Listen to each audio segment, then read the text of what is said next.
lahat yung aking nagawang mole paratha or radish paratha. 6. 1, 2, 3, 4, 5, 6. So, ito yung ano yung sa loob. Yung palaman niya. Hatiin natin. Ayan. May ano palaman ito na mole. Magpasahi tayo ng dough ng aking gagawin na mole paratha o kaya radish paratha. So, ito yung ata o kaya yung harina flour na wet flour na pang ano talaga ito, pang chapati roti o kaya kubos. Ito yung 1 sack ayan, ordo ang nakasulat, ewan ko anong nakasulat dito. Ito yung ginagamit namin na ano ata flour. Pine siguro ito kasi ito yung mostly na ginagamit namin dito sa village, itong pine. Maganda kasi ito kasi merong maraming mga brand na harina for ano chapati, kubos o kaya roti. Meron din yung chand ay masyadong maputi. It's like all-purpose flour. Pero ito talaga ang gamit namin. Maganda ito na pangkubos talaga. So, mag-strain natin. Kunti lang yung aking gagawin, mga 5 ano lang roti o kaya mole paratha. Kaya 5 ano lang, 5 na round lang ang aking gagawin, kaya masahiin ko ito. Ito na pala yung ano harina na pang chapati talaga. So ito yung gagawin kong ano paratha, mole paratha. Pero dinagdagan ko ng ano yung chickpeas flour, yung ano ba yun, yung garbanzos na flour, kasi meron pa ako. Dinagdagan ko ng 3 tablespoon. Optional lang kung wala kayo, pwede nyong lagyan o kaya kung meron kayo lagyan nyo. And then half teaspoon na salt. Ang ano ang nilagyan ko din pala ng oil, itong harina na ito, para yung inyong dough ay paratha ay crispy. So dapat yung oil ay very hot. Malamig mainit na mainit yung oil. Lagyan niyo ng 1 tablespoon. Ayan, so ito mainit yung ano mantika. And then tubig. Tubig lang yung pangmasahe dito. So ayan. Masahiin natin. So ito masahiin natin masyado, pero naano ko na masahe ko na ito ng husto. So tama na lang ito, tama na ito. Ang gawin dito ay i-cover natin ng plastic. I-leave natin ng 30 minutes kasi busy pa ako, and then gagawa pa ako ng fillings, balatan ko yung radish. And then if you have this what you call this, yung dough machine, ito yung ginagamit ko pala pag pang masahe ng harina para sa chapati. Ayan, 2 years ago na ito na ginagamit ko. Sponsor ito, one of my sponsor from Australia.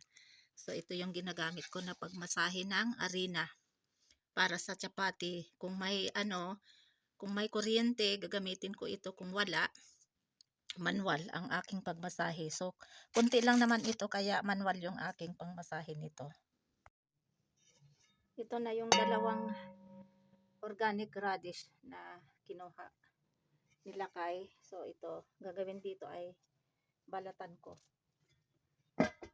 Pero hindi ko ito ilagay lahat. Ito muna yung balatan ko. Ganito ako magbalat. And then i-grate natin ito. Ayan.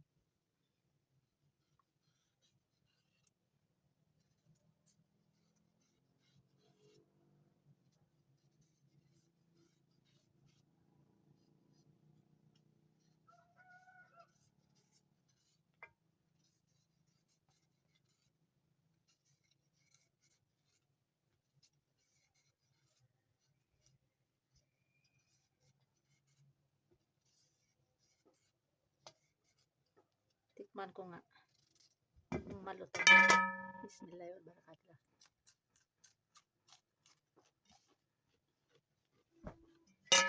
Malutong. Try ko i-grate ang ano, yung ganyan.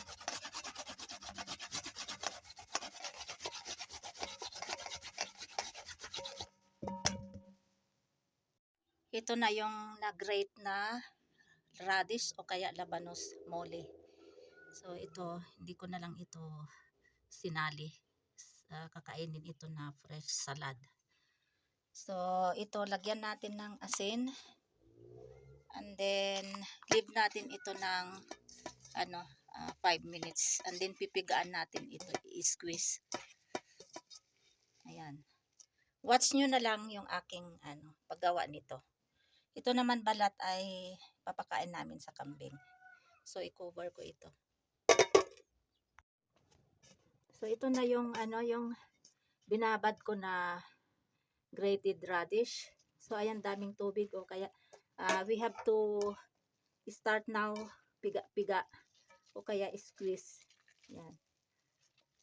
If you have this a fine cloth, then you can use also if you have a strainer. But this is much better. You can use your hand to squeeze.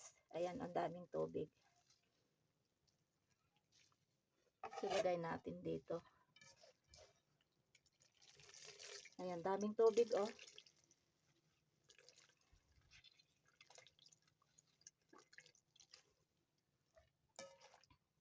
Ayan, I did not put water here. Ito lahat yung tubig. So, itapon natin yung tubig.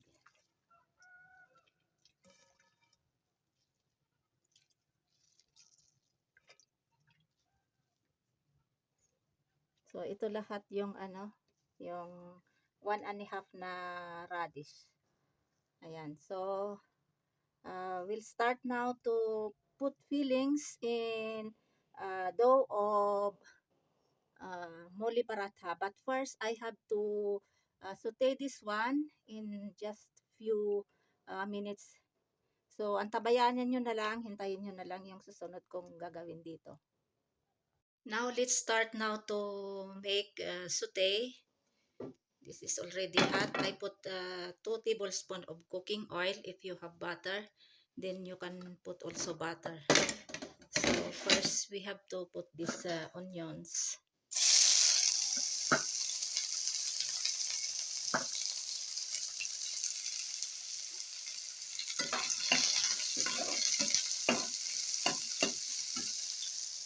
Next, you can put now this garlic.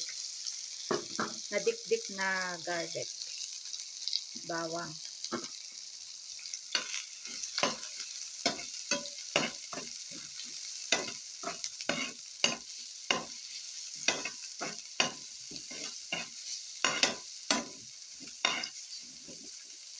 Low fire lang. And then, isunod na natin yung turmeric powder, chili powder, salt.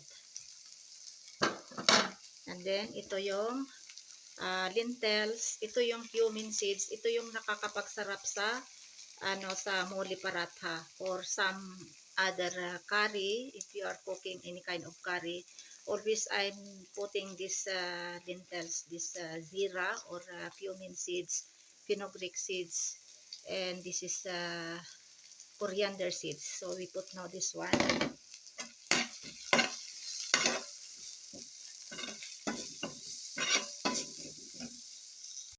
Now you can put now also this grated radish na napigaan.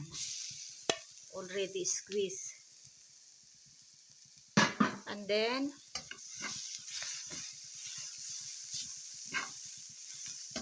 you can put also coriander seeds or parsley, and this is spring onions. And this is also from our garden. So, ayan. Just only saute or fry in just 1 minute. That one I watched from YouTube. Direct, they did not fry. hinalo nila lahat yung ingredients, but I don't like that kind of version. So I make my own version. I have to saute or fry for just a few seconds.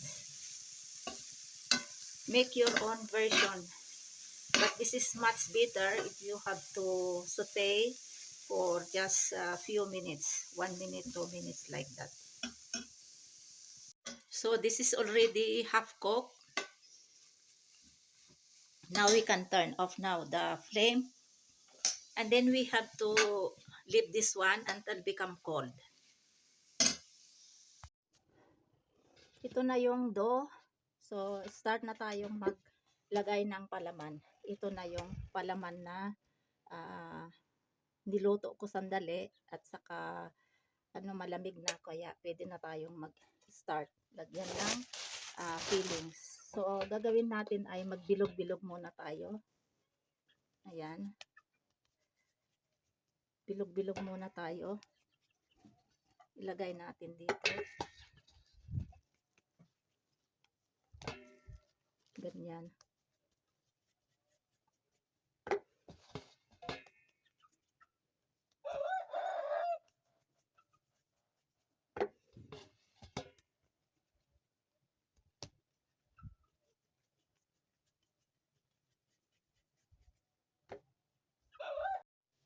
Ito 7 na moli paratha.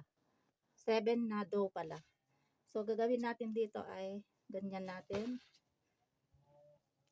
Ganyan. Parang gumagawa din ng chapati. And then ganyan natin.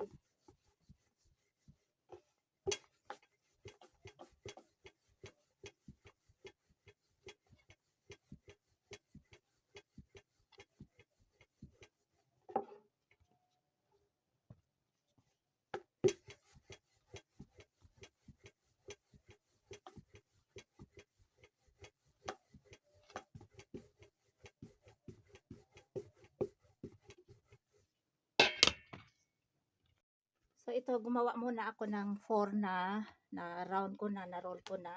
Ay, 4 pala, oo. 4. So, gawin natin dito ay lagyan natin ng palaman o kaya fillings. Ayan. And then, gagawin dito ay ganyan siya. Ayan. Ayan. Parang nagagawa kayo ng siupaw. Ayan. And then, natin ganyan. I-roll natin na ganyan. I-roll ulit.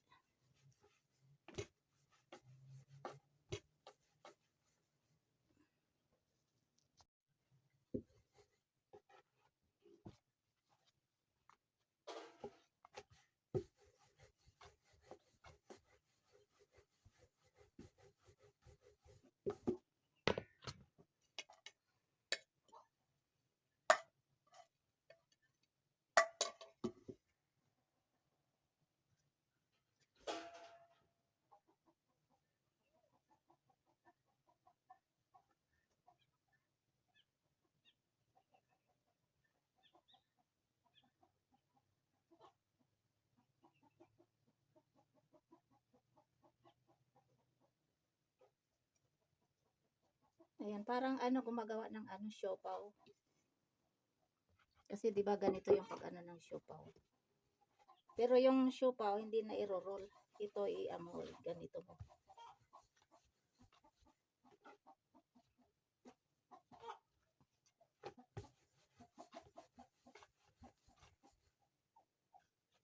So ito na, nilagay ko na yung isa.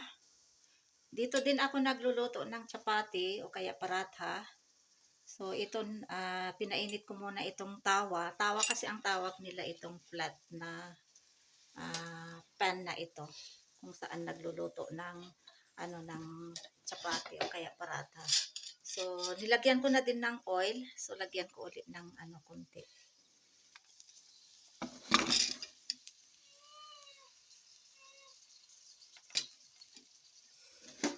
And then ibaliktad natin. Ayan. Ayan. Ito luto na yung isa. Ay sunod natin uli yung yung anim lang yung ginawa ko kasi yung dough 7 kulang yung palaman fillings. So ito ilagay ko na sa plate. Ayan oh. Luto na ang ang baliktaran. So ito pa yung gagawin ko. Ano pa ito? 5. So tanggalin ko na ito. Ilagay ko na dito sa sa plate. Ayan. Tapos isunod ulit yung isa. Ayan. Ayan. Tapos lagyan ng mantika.